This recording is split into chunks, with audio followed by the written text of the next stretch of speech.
आज का जो चैप्टर है वो है हमारा इलेक्ट्रिक चार्जेस एंड फील्ड का। हम टॉपिक नंबर 2 पढ़ने वाले हैं, that is our coulombs law.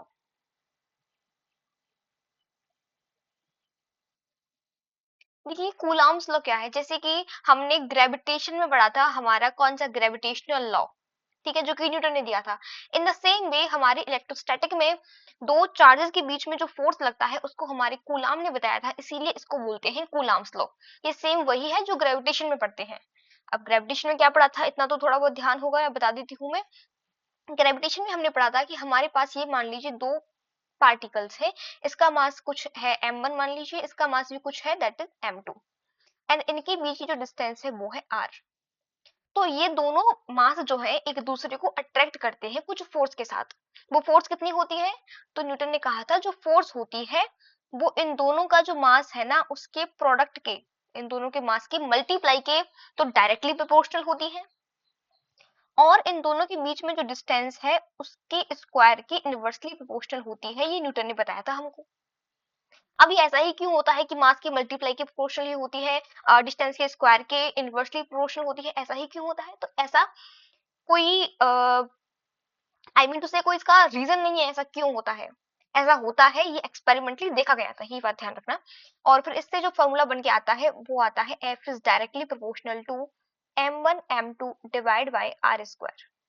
Proportional का साइन हटाते हैं तो एक कांस्टेंट आता है जिसको यहाँ पर बोलते हैं ग्रेविटेशनल कांस्टेंट, या फिर इसको बोल देते हैं यूनिवर्सल ग्रेविटेशनल कांस्टेंट, क्योंकि इसकी वैल्यू पूरे यूनिवर्स में सेम रहती है।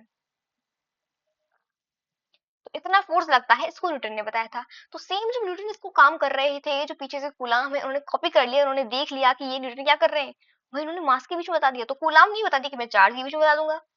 तो कूलाम क्या करते हैं यहाँ पर, तो कूलाम अपना जो फोर्स है उसको बता देते हैं कि कोई अगर दो चार्ज पार्टिकल्स है मेरे पास, कोई अगर एक चार्ज पार्टिकल ये रहा और एक चार्ज पार्टिकल ये रहा, ये है चार्ज Q1, ये है चार्ज Q2, और इनके बीच में डिस्टेंस है r। अब ये दोनों एक दूसरे को या तो वो अट्रैक्ट करेंगे, अगर ये अपोजिट है, अपोजिट नेचर के हैं, एक पॉजिटिव है एक नेगेटिव है, तो एक दूसरे को अट्रैक्ट करेंगे। अगर दोनों पॉजिटिव है या फिर दोनों नेगेटिव है तो एक दूसरे को रिपेल करेंगे, कुछ ना कुछ फोर्स से करेंगे। वो फोर्स कितनी होती है तो कूलाम कहते हैं जो वो फोर्स होती है वो इन दोनों के चार्जेस के प्रोडक्ट के तो डायरेक्टली प्रोपोर्शनल होती है, और इन दोनों के बीच में जो डिस्टेंस है उसके इनवर्सली, उसके स्क्वायर के इनवर्सली प्रोपोर्शनल होती है। तो सेम वही जो ग्रेविटेशन पढ़ा था, बस यहाँ पे मास की जगह आ गया चार्ज आ गया, कुछ नहीं करना। जितने भी ग्रेविटेशन के फॉर्मूले ना, पोटेंशियल के हो चाहे पोटेंशियल एनर्जी के हो, काइनेटिक एनर्जी के हो, सबके सब फॉर्मूले सेम एज इट इज हमारे इलेक्ट्रोस्टैटिक में आ जाएंगे, बट मास की जगह आपको कुछ नहीं करना, चार्ज रख देना है, ठीक है।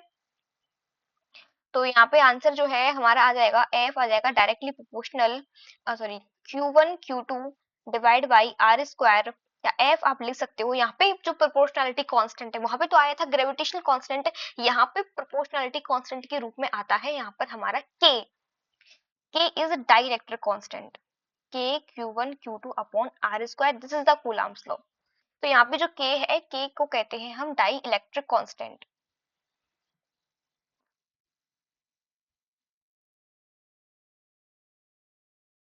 ठीक है। के कहलाता है हमारा डाइलेक्ट्रिक कांस्टेंट। के की वैल्यू क्या होती है, के की वैल्यू आती कैसे है वो यहाँ पर देख लीजिए एक बार। के की जो वैल्यू होती है वो होती है 1/4 पाई एप्सिलॉन नॉट, ठीक है। तो के जो है वो 1/4 पाई एप्सिलॉन के बराबर है। 4 को तो कांस्टेंट है ही, पाई भी कांस्टेंट है, एप्सिलॉन नॉट भी कांस्टेंट होता है, मतलब 4 की वैल्यू तो 4 ही होती है। पाई की वैल्यू तो सब जानते ही है, वो होती है 3.14 करके कुछ होती है। एंड एप्सिलॉन नॉट की जो वैल्यू है वो होती है 8.85 into 10 to power minus 12 newton metre coulomb, newton metre करूँ हाँ, coulomb square upon newton metre square. ये वैल्यू होती है हमारी एप्सिलॉन नॉट की। तो जब हम यहाँ पे इस पाई की वैल्यू को पुट करेंगे, 4 की वैल्यू को पुट करेंगे और एप्सिलॉन नॉट की वैल्यू को पुट करते हैं, तो के की वैल्यू हमारे पास निकल के आती है 9 into 10 to power 9 newton metre square upon coulomb square. अब यहाँ से एक चीज इंपॉर्टेंट ध्यान रखनी है कि अभी जो हमने ग्रेविटेशनल फोर्स पढ़ रहे थे उसमें जो जी की वैल्यू आई थी, जो हम यूनिवर्सल ग्रेविटेशनल कांस्टेंट कहते हैं, उसमें जी की वैल्यू आती है आपकी अप्रोक्सीमेटली 11.7 आती है, आई थिंक। वो आती है हाँ 6.6 6.67 into 10⁻⁻11 newton metre square upon kilogram square आती है, ठीक है।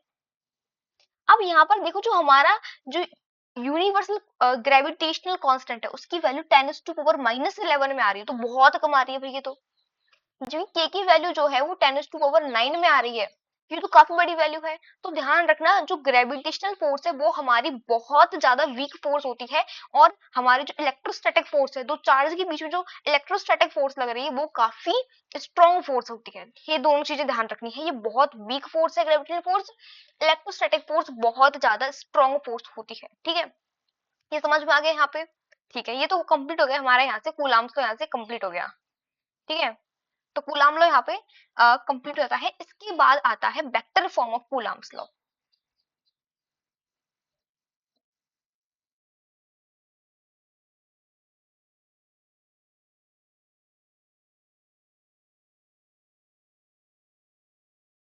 अभी तो हमने सिर्फ और सिर्फ फोर्स का मैग्नीट्यूड लिखा था, कितना आया था, के Q1 Q2 upon are square. अब इसको हम वेक्टर की फॉर्म में लिखें तो कैसे लिखेंगे, तो वही मैं बना देती हूँ। यहाँ पे मान लो एक चार्ज पार्टिकल ये रहा और एक चार्ज पार्टिकल मेरे पास ये रहा, इन दोनों के बीच में डिस्टेंस वही आर है। अब मान लो ये कहीं ना कहीं तो होंगे स्पेस में, तो स्पेस में कहीं ना कहीं ये कोऑर्डिनेट सिस्टम यहाँ बना देती हूँ मैं। यहाँ पे ये ओरिजिन है, ओरिजिन से मान लीजिए जो पहला जो पार्टिकल है, पहला Q1 चार्ज जो है उसका जो पोजीशन वेक्टर है वो है R1 वेक्टर, दूसरे वाले का पोजीशन वेक्टर है R2 वेक्टर, और इनके बीच में जो डिस्टेंस है इसको मैं लिख देती हूँ R21 वेक्टर, ठीक है। ये R21 ही होगा ना, सॉरी R12 होगा ये। एक मिनट दोबारा बता देती हूँ, समझ नहीं आएगा बोलिए आपको। भले ऐसे ही मत याद करो, ठीक है। मैं सिंपल सा तरीका बता देती हूँ, इससे भी महा इजी। क्या है कि आपके पास एक चार्ज पार्टिकल ये रहा और एक चार्ज पार्टिकल ये रहा, ये है हमारा Q1, ये है हमारा Q2, और बीच में डिस्टेंस है R। देखो Q1 वाला पार्टिकल भी Q2 में फोर्स लगा रहा है, Q2 वाला भी Q1 में फोर्स लगा रहा है, इतना तो हमको पता है। क्योंकि अगर मान लीजिए दोनों ही पॉजिटिव चार्जेस हैं, तो Q1 वाला Q2 को धक्का दे रहा है और Q2 वाला Q1 को धक्का दे रहा है। तो मान लीजिए ये जो Q1 वाला पार्टिकल है ये वाला, ये Q2 को कुछ फोर्स से धक्का दे रहा है, मैं उसको नोट कर देती हूँ F21 से, मतलब force on two due to one, force on second charge particle due to first charge particle. Same Q2 वाला भी Q1 पे फोर्स लगा रहा होगा, उसको लिख देती हूँ F12, force on particle number 1 due to 2, ठीक है। अब अगर मुझे F12 निकालना है, F12 क्या होगा, वही same K Q1 Q2 upon R square. जब हम F12 की बात करेंगे तो हम इनके बीच की ये डिस्टेंस देखेंगे, ये डिस्टेंस कितनी होगी, इस डिस्टेंस को मैं R12 बोल देती हूँ, R1 से लेकर 2 तक लिख सकती हूँ। सॉरी यहाँ पे क्या हो गया, ये इसको मैं लिख सकती हूँ R12 का स्क्वायर, लिख सकती हूँ या नहीं लिख सकती। अब मुझे डायरेक्शन लगानी है, क्योंकि फोर्स जो है वो हमारी एक वेक्टर क्वांटिटी है, इसका जब मैं डायरेक्शन लगाऊंगी वेक्टर के रूप में तो इसकी डायरेक्शन क्या होगी, यहाँ पे क्या डायरेक्शन लाएंगे, तो यहाँ पे वही डायरेक्शन होगी। देखो R12 की जो डायरेक्शन है ना, यहाँ से देखिए आप एक बार कि यहाँ पे जो हमारा ये R12 इधर की ओर है और F12 भी इधर की ओर है, तो R12 की जो डायरेक्शन है वही हमारी F12 की डायरेक्शन है, ठीक है। तो मैं यहाँ पर डायरेक्शन में लिख सकती हूँ R12 के ऊपर कैप, डायरेक्शन के लिए दर्शा दिया मैंने कैप से इसको। अब जो हमारा कैप वेक्टर है, कैप वेक्टर को बोलते हैं यूनिट वेक्टर, और यूनिट वेक्टर को क्या लिख सकते हैं, R12 कैप है, इसको मैं लिख सकती हूँ ना R12 vector divide by R12 का मॉड, तो इसको मैं ऐसे वैसे ही लिख देती हूँ यहाँ पर। तो R12 की जगह मैं ये वाला R12 कैप जो है इसकी जगह मैं ये लिख देती हूँ, ठीक है। लिख के बता देती हूँ एक बार,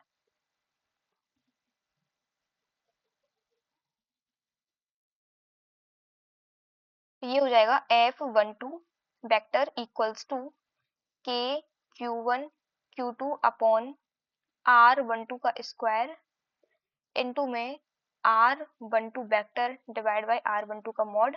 R12 हो गया, यहाँ से R12 R12 और क्यूब हो जाएगा यहाँ से नीचे की ओर, Q1 Q2 अपॉन R12 का whole cube and R12 vector. तो इस तरह से जो हमारा जो F12 वेक्टर है, ये कूलाम लॉ से निकाला हमने, उसको हमने वेक्टर की फॉर्म में लिख दिया, इनकी दोनों के बीच जो फोर्स लग रही थी। सेम हम F21 को लिखेंगे, तो F21 को लिखेंगे तो क्या होगा, इसको बता देती हूँ यहाँ से, तो जब हम F21 को लिखेंगे यहाँ पर, तो F21 को लिखेंगे तो वही सेम आ जाएगा K Q1 Q2 अपॉन यहाँ पे R21 आ जाएगा, R21 का क्यूब इंटू में R21 वेक्टर। देखो अब यहाँ पे एक चीज जो इम्पोर्टेंट है वो है कि जो हमारा R21 वेक्टर है ना, R12 वेक्टर तो इधर की ओर है, R21 वेक्टर इधर की ओर होगा, मतलब दोनों का मैग्नीट्यूड तो सेम है। भाई ये जो डिस्टेंस ही रहेगी तो सेम ही, बस आपने एक एरो इधर की ओर कर दिया, एक बार आपने एरो इधर की ओर कर दिया, तो इनका मैग्नीट्यूड तो सेम है लेकिन इनकी डायरेक्शन अपोजिट है। तो मैं क्या ऐसे लिख सकती हूँ कि जो हमारा F12 वेक्टर है, F12 वेक्टर है वो F21 के बराबर है बट डायरेक्शन में अपोजिट है। क्या ये लिख सकती हूँ? जो F12 वेक्टर जो जितना फोर्स इस दो पार्टिकल है, चार्ज पार्टिकल, जितना पार्टिकल ये वाला चार्ज पार्टिकल इस पे लगा रहा है, इसको धक्का मार रहा है, क्या उतने ही फोर्स से ये वाला भी इसको धक्का मार रहा है? यस। बट ये वाला इस डायरेक्शन फोर्स लगा रहा है, ये इस डायरेक्शन में, तो मैग्नीट्यूड तो दोनों का सेम है लेकिन डायरेक्शन दोनों की अपोजिट है। तो यहाँ पे इसको हम ऐसे लिख सकते हैं, और इसको लिखने से हमको एक चीज तो क्लियर हो गई दिमाग में कि ये न्यूटन के थर्ड लॉ को ओबे करता है, ओबे न्यूटन्स थर्ड लॉ। तो ये न्यूटन के थर्ड लॉ को तो ओबे कर रहा है, ये समझ में आ गया। ठीक है, तो कूलम्ब्स लॉ यहाँ पे कंप्लीट हो जाता है। इसके बाद आते हैं इसके ऊपर क्वेश्चन, और जितना ज्यादा हो सके क्वेश्चन करना, क्योंकि क्वेश्चन करने से ही चीजें समझ में आती है। एंड इससे नेक्स्ट क्लास में मैं आपको बहुत सारे भर भर के क्वेश्चन करवाऊंगी कूलम्ब्स लॉ पे। ठीक है, तो don't panic about that. Next topic जो हमारे यहाँ पे आता है वो आता है क्या, वो आता है हमारा प्रिंसिपल ऑफ सुपरपोजिशन। ये तो चलिए नहीं था पेन, ये देखते हैं। ठीक है, हाँ, अगला आता है प्रिंसिपल ऑफ सुपरपोजिशन।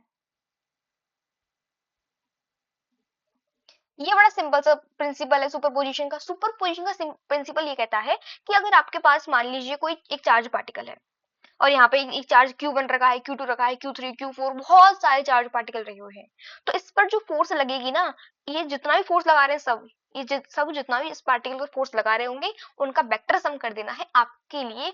आपके पास जो है नेट फोर्स इस पार्टिकल पे आ जाएगी। मतलब क्या है इसका, कि मेरे पास एक पार्टिकल ये रहा, ठीक है, ये क्यू पार्टिकल है, और इसके चारों ओर बहुत सारे पार्टिकल हैं। ये एक पार्टिकल है, मान लो Q1 है, ये Q2 पार्टिकल है, ये यहाँ पे Q3 पार्टिकल है, ये यहाँ पे Q4 पार्टिकल है, ये यहाँ पे Q5 पार्टिकल है। सब मान लो सब पॉजिटिव है, तो ये पॉजिटिव इसको धक्का मारेगा, ऐसे फोर्स लगाएगा। सेम ये वाला पॉजिटिव इसको ऐसे धक्का मारेगा, ये वाला जो पॉजिटिव है इसको ऐसे धक्का, सॉरी, इसको ऐसे धक्का मारेगा, ये वाला पॉजिटिव इसको ऐसे धक्का मारेगा, ये वाला पॉजिटिव ऐसे धक्का मारेगा। तो इस पार्टिकल के ऊपर जो नेट फोर्स लग रहा होगा, मान लो ये Q5 जो है उसको ऐसे F5 फोर्स से धकेल रहा है, Q1 इसको F1 से धकेल रहा है, Q2 इसको F2 से धकेल रहा है, Q3 इसको F3 से धकेल रहा है, Q4 इसको F4 से धकेल रहा है। तो इस पार्टिकल जो Q पार्टिकल है उसके ऊपर आपसे कोई पूछे कि इस पे नेट फोर्स कितना लग रहा है, तो उस पे नेट फोर्स लग रहा होगा F1 वेक्टर प्लस F2, मैं F नेट लिख देती हूँ। तो F नेट जो लग रहा होगा वो होगा F1 vector plus F2 vector plus F3 vector. ऐसे कर करके जितने भी फोर्सेस लग रहे हैं आप उनको ऐड कर देना, और यही कहलाता है हमारा प्रिंसिपल ऑफ सुपरपोजिशन। सुपरपोजिशन का मतलब क्या है, बहुत सारे पार्टिकल्स हैं जो जितना भी फोर्स लगा रहे हैं सबको वेक्टरली ऐड कर दो आप। ठीक है, ठीक है, तो ये प्रिंसिपल कंप्लीट हो गया। इसके बाद जो अगला आता है वो बड़ा ही मजेदार है, और वो चीज क्या है, वो है हमारा इक्विलिब्रियम वाला सिस्टम। इक्विलिब्रियम क्या है, तो चार्ज पार्टिकल के साथ भी एक बड़ा ही इक्विलिब्रियम टॉपिक जुड़ा हुआ है। इसमें इक्विलिब्रियम कैसे देखने को मिलेगा, देखो चार्ज पार्टिकल्स के लिए तीन टाइप का इक्विलिब्रियम हमको देखने को मिलता है। एक तो होता है स्टेबल इक्विलिब्रियम, एक होता है अनस्टेबल, एक होता है न्यूट्रल। देखो क्या है, सबको ढंग से समझाऊंगी, मैं एक डायग्राम बना के बताऊंगी तो ज्यादा क्लियर होगा। ठीक है, इस डायग्राम से समझो एक बार। इसमें मान लो एक चार्ज पार्टिकल है, वो यहाँ पे रखा हुआ है, तो अब मैं इस चार्ज पार्टिकल को इसकी जगह से थोड़ा सा डिस्प्लेस कर देती हूँ।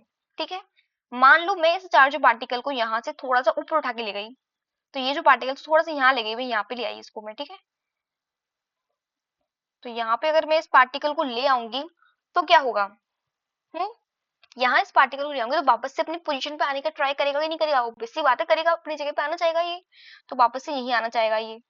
अगर मैं इसको यहाँ डिस्प्लेस कर दूं यहाँ पे, तो वो वापस अपनी जगह पर आना चाहेगा। तो इसका मतलब ये अपनी जगह पर वापस से वही आना चाह रहा है, मैंने इसको इसकी जगह से डिस्प्लेस किया, ये वापस वही आना चाह रहा है। तो ये वाला जो कंडीशन है ये है स्टेबल इक्विलिब्रियम, इसको बोलते हैं हम स्टेबल इक्विलिब्रियम। लेकिन अगर मान लो कोई पार्टिकल यहाँ पर है और मैंने उसको उसकी पोजीशन डिस्प्लेस कर दिया, तो क्या ये अपनी जगह पर वापस आएगा? नहीं आएगा, जगह वापस चला जाएगा बहुत दूर, यहाँ से घूमते घूमते जो है, यहाँ पे घूमते घूमते घूमते बहुत दूर यहाँ से चला जाएगा वो पार्टिकल। क्या इस जगह पर वो पार्टिकल वापस आएगा? नहीं आएगा, कभी वापस नहीं आएगा इस जगह पर पार्टिकल। तो यहाँ पर इक्विलिब्रियम तो यहाँ पर भी है, कहीं ना कहीं जाके रेस्ट पे तो आएगा, लेकिन यहाँ पे अनस्टेबल इक्विलिब्रियम है। ठीक है, तो ये वाला इक्विलिब्रियम क्या कहलाता है? इसको बोलते हैं अनस्टेबल इक्विलिब्रियम। तीसरी कंडीशन क्या हो सकती है? पहली में तो क्या आपने डिस्प्लेस किया तो वापस अपनी जगह पर आ गया। दूसरी कंडीशन क्या थी? डिस्प्लेस किया, दूर चला गया, आप वापस ही नहीं आया। लेकिन तीसरी में क्या है? आपने ये पार्टिकल लिया, इसको थोड़ा सा डिस्प्लेस करके यहाँ पे रख, तो यहाँ पे बैठ गया। यहाँ रख देंगे तो यहाँ रख देंगे, सही है ना? यहाँ पे एकदम प्लेन पर है, यहाँ रखा तो यहाँ पे आ गया, यहाँ से आप थोड़ा खिसका है तो इधर आ गया, यहाँ से कहीं भाग रहा है दूर, नहीं भाग रहा, आपने जितना डिस्प्लेस किया वहीं पर बैठ रहा है वो। लेकिन यहाँ पे देखो, इस वाले अनस्टेबल में ऐसा नहीं था, अनस्टेबल में आप यहाँ पर रखते ना तो ये नीचे ही जाता। हम्म।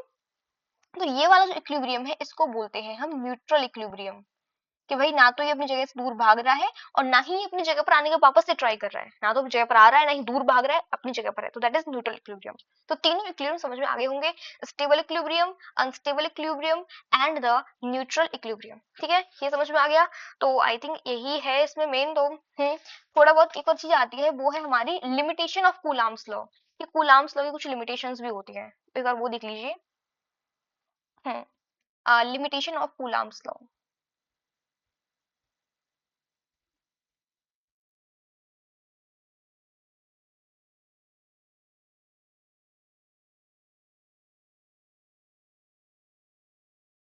तो पहली लिमिटेशन कूलाम्स लॉ की ये आती है कि आप जो है, अगर दो चार्ज पार्टिकल रेस्ट पे हैं तो आप कूलाम्स लॉ को अप्लाई कर सकते हैं। अगर दो चार्ज पार्टिकल रेस्ट पे नहीं हुए तो आप कूलाम्स लॉ को अप्लाई नहीं कर सकते।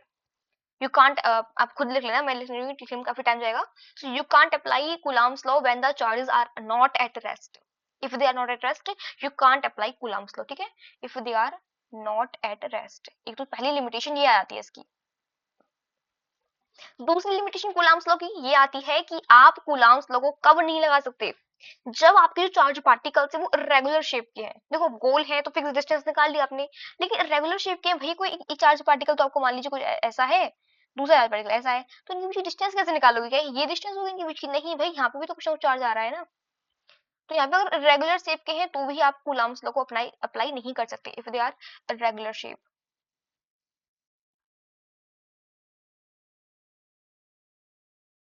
रेगुलर शेप के हूँ तो आप कूलाम्स लॉ को अप्लाई नहीं कर सकते, है ना। तीसरा इसका ड्रॉबैक क्या आता है, कूलाम्स लॉ कहाँ अप्लाई नहीं कर सकते, वो ये है, हाँ, कि आपके जो पार्टिकल हैं, चार्ज पार्टिकल्स जो है, उनके बीच में कोई सॉल्वेंट वाला, कोई बड़े सॉल्वेंट वाला इस लार्ज सॉल्वेंट पार्टिकल प्रेजेंट होनी चाहिए, तभी कूलाम्स लगेगा। मतलब अगर आपके यहाँ पे आई मीन से एयर है तो आपको कूलाम्स लग जाएगा, अगर वैक्यूम है तो कूलाम्स आपका नहीं लगेगा। ठीक है। फोर्थ आता है, आप तीसरा जो ड्रॉबैक है इसका, सबसे बढ़िया वाला, वो है कि आप इसको प्लैनेट्स के लिए नहीं लगा सकते, नॉट अप्लाई ऑन प्लैनेट्स। क्यों प्लैनेट्स पे क्यों नहीं लगा सकते भाई इसको हम? क्योंकि जो प्लैनेट्स की जो आर्बिट्ररी शेप होती है वो काफी अजीब होती है, तो आप दो प्लैनेट के बीच की एक फिक्स डिस्टेंस आप नहीं निकाल पाओगे, ना ही आप प्लैनेट्स पे चार्ज निकाल पाओगे। ठीक है, तो आप कूलाम्स लॉ की हेल्प से ये काम नहीं कर सकते। अब जो कूलाम्स लॉ से हम क्या करते हैं, फोर्स निकालते हैं। अब जो हम फोर्स निकालते हैं कूलाम्स लॉ की हेल्प से, वो होती है इलेक्ट्रोस्टैटिक फोर्स। तो कुछ फीचर्स जान लीजिए इलेक्ट्रोस्टैटिक फोर्स के। इलेक्ट्रोस्टैटिक फोर्स के कुछ फीचर।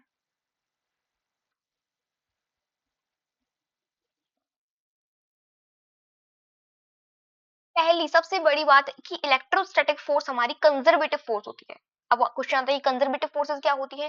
कंजर्वेटिव फोर्सेस वो फोर्सेस होती हैं जिनके द्वारा जो वर्क किया जाता है, भाई फोर्स, आपने किसी पार्टिकल फोर्स लगाई या फिर दो पार्टिकल रखे तो ये दोनों ने एक दूसरे फोर्स लगाई तो वो दूर चले गए या फिर वो पास आ गए, तो जो फोर्स लगा रहे हैं कुछ ना कुछ तो वर्क कर रहे हैं। अब जो ये वर्क कर रहे हैं, अगर ये पार्टिकल जो वर्क करते हैं वो एक राउंड ट्रिप में अगर जीरो नहीं हो रहा है, यानी कि वो पाथ पे डिपेंड नहीं कर रहा है, तो वो पाथ पे डिपेंड नहीं कर रहा है, तो उसको बोलते हैं हम कंजर्वेटिव फोर्स। अगर पाथ पे डिपेंड कर रहा है तो बोलते हैं नॉन कंजर्वेटिव। तो ये हमारी जो कूलाम्स लॉ की जो फोर्सेस है, ये हमारी कंजर्वेटिव होती हैं, मतलब कि does not depend on path. In force के द्वारा जो वर्क किया जाता है वो पाथ पे डिपेंड नहीं करता। वर्क मतलब कि आप एक चार्ज पार्टिकल को, मतलब मैं यहाँ पे थोड़ा डायग्राम बना देती हूँ, मिटा दूंगी बाद में। ये चार्ज पार्टिकल है, ये वाला चार्ज पार्टिकल, आप इसको यहाँ से पहले यहाँ लेके गए, फिर यहाँ लेके गए, फिर यहाँ लेके गए, फिर यहाँ लेके गए, फिर यहाँ लेके आई, ठीक है। तो कुछ ना कुछ तो वर्क करना पड़ेगा आपको, कुछ ना कुछ। तो पहले यहाँ से, फिर यहाँ, यहाँ, यहाँ, यहाँ, यहाँ। लेकिन अब मैं क्या कर रही हूँ भाई, ये जो पार्टिकल है चार्ज वाली, ये वाला जो पार्टिकल, इसको डायरेक्टली यहाँ पे लेके आ रही हूँ, डायरेक्टली। तो डायरेक्टली लेके आऊं, चाहे मैं 10 जगह घुमा के लेके आऊं, मतलब आप जो हमारा रेड फोर्ट है, आप अपने घर से कनॉट प्लेस सीधे चले जाओ, या फिर अमेरिका, आगरा, इंग्लैंड, सब हर जगह घूम के कनॉट प्लेस जाओ, वर्क डन आपका सेम ही होगा। अगर हमारी कौन सी फोर्स है, इलेक्ट्रोस्टैटिक फोर्स अगर हमारी प्रेजेंट है तो, ठीक है। तो पहला फीचर तो ये हो जाता है, हमारी इलेक्ट्रोस्टैटिक फोर्स है ये कंजर्वेटिव फोर्स होती है। दूसरा आता है कि जो हमारी इलेक्ट्रोस्टैटिक फोर्स होती है ये हमारी मास पे डिपेंड नहीं करती, ना ही चार्ज पार्टिकल की वेलोसिटी पे डिपेंड करती है। देखो मैंने बता दिया कि चार्ज जो है वो इनवेरिएंट होता है फ्रेम ऑफ रेफरेंस से, तो ये does not depend on mass of charge particle, mass and velocity of charge particle.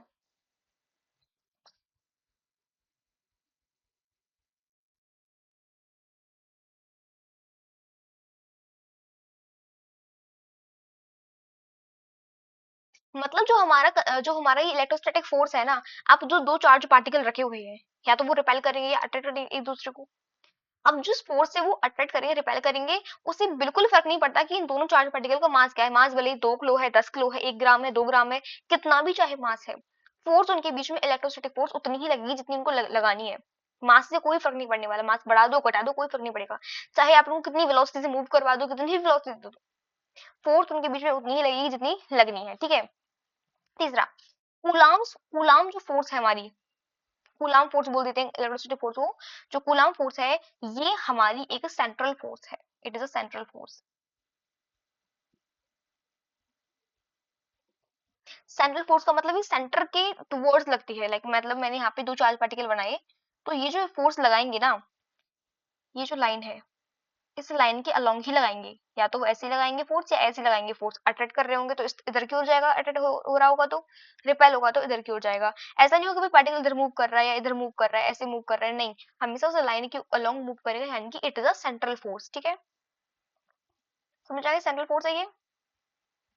अगला जो इसकी खूबी आती है वो होती है कि ये एक्शन रिएक्शन पेयर होते हैं। यहाँ पे आपको क्या देखने को मिलते हैं, आपको एक्शन रिएक्शन पेयर देखने को मिलते हैं, यानी कि सॉरी, यहाँ पे हमारा एक चार्ज पार्टिकल है, एक चार्ज पार्टिकल ये रहा, ये Q1 है, ये Q2 है। मैंने इतना तो बता दिया कि Q1 जितना फोर्स Q2 पे लगाएगा उतना ही Q2 Q1 पे लगाएगा। ये न्यूटन के थर्ड लॉ को ओबे कर रहा है, तो इलेक्ट्रोस्टैटिक फोर्स हमारी न्यूटन के थर्ड लॉ को ओबे करती है, यानी कि यहाँ पे हमको एक्शन रिएक्शन पेयर देखने को मिलता है, एक्शन रिएक्शन पेयर।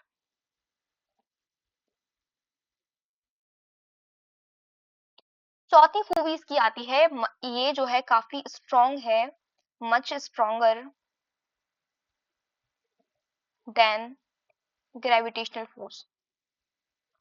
कूलाम की जो फोर्स होती है वो हमारी ग्रेविटेशनल फोर्स से काफी ज्यादा स्ट्रॉन्ग होती है, एक ये चीज ध्यान रखनी है, ठीक है। तो इसके साथ ही हमारा जो पूरा कूलाम्स लॉ है कंप्लीट हो चुका है। कुछ नहीं, बस एक फॉर्मूला याद रख लो इसमें, बाकी इससे ज्यादा क्वेश्चन नहीं आते, दो छोटे मोटे क्वेश्चन आएंगे, वो यही है कि भाई ये ग्रेविटेशनल फोर्स से स्ट्रॉन्ग होती है। इसके अलावा एक्सेलरेशन पेयर है, जो 3-4 मैंने बात बताई थी वो ध्यान रख लेना कि कंजर्वेटिव होती है, पाथ पे इसका जो वर्क डन है वो पाथ पे डिपेंड नहीं करता है, और ये एक सेंट्रल फोर्स है, सेंटर की ओर लगती है या उससे अवे लगती है, यानी किसी भी रैंडम डायरेक्शन में ये नहीं लग सकती। इसके अलावा ये चार्ज पार्टिकल्स के मास पे डिपेंड नहीं करती, ना ही उनकी वेलोसिटी पे डिपेंड करती है। इक्विलिब्रियम पढ़ा था हमने, इक्विलिब्रियम क्या होता है, इक्विलिब्रियम 3 टाइप का होता है, स्टेबल, अनस्टेबल, न्यूट्रल। स्टेबल में क्या होगा, पार्टिकल को अगर आप उसकी पोजीशन से डिस्प्लेस करोगे तो वापस से अपनी पोजीशन में आना चाहेगा, वापस से उसी पोजीशन में आना चाहेगा, दैट इज स्टेबल इक्विलिब्रियम।